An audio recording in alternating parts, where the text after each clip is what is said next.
Thank you, Mr. Speaker. I rise in support of my bill, H.R. 5179, the Anti-BDS Labeling Act.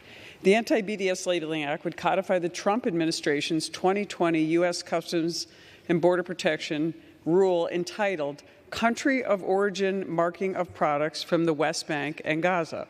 In 1997, the Palestinian Authority requested that the U.S. require all goods made in Judea and Samaria and Gaza to be labeled as Made in West Bank, Gaza. This not only recognized Judea and Samaria and Gaza as one territorial unit, which is inaccurate, but also failed to recognize that different areas of Judea and Samaria are governed by Israel and the Palestinian Authority. The Trump administration rule required goods made in Area C of Judea and Samaria, which is fully controlled by Israel under the Oslo Accords, to be labeled as Made in Israel. Under this rule, goods made in the Palestinian Authority-controlled areas A and B of Judea and Samaria to be labeled as Made in the West Bank. This rule appropriately recognizes the different governing authorities of various areas of Judea and Samaria, as well as ensuring that Gaza and Judea and Samaria are recognized as two different political areas. The Anti-BDS Labeling Act would codify the Trump-era rule and prohibit funds, federal funds, to be used by the White House or the executive branch to alter the rule that is already in place. For years, the boycott, divestment, and sanctions movement has sought to cripple the Israeli economy and impoverish individuals living in Israeli-controlled areas of Judea and Samaria and Israel at large. The BDS movement has long targeted goods made in Israeli-controlled areas of Judea and Samaria, sometimes referred to by anti-Israel advocates as the occupied West Bank. I'd like to remind individuals that use this ridiculous term that the Oslo Accords signed by Yitzhak Rabin and Yasser Arafat divided Judea and Samaria into three areas, with Israel administering security control over 82% of Judea and Samaria and civil control over 60% of Judea and Samaria.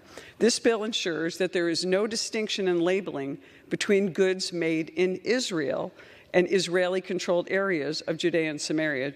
During this difficult time, Congress must stand with Israel and support our greatest ally in the region, the lone beacon of freedom and democracy.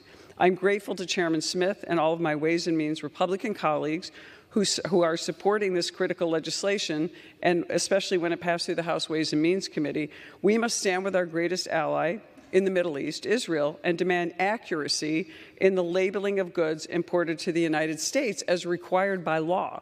This legislation stands as a very clear signal that we will not tolerate arbitrary differentiations in the labeling of goods from different parts of Israel.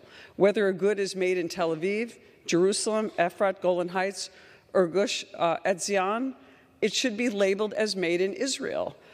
This is not about political posturing, as the ranking opposition says. This is about making sure that American citizens know that when they're purchasing a product in Israeli-controlled Judea and Samaria, that they're purchasing a product that is made in Israel. There's nothing discriminatory about that. It is about preventing the erasing of the existence of Israel in this region of Israel.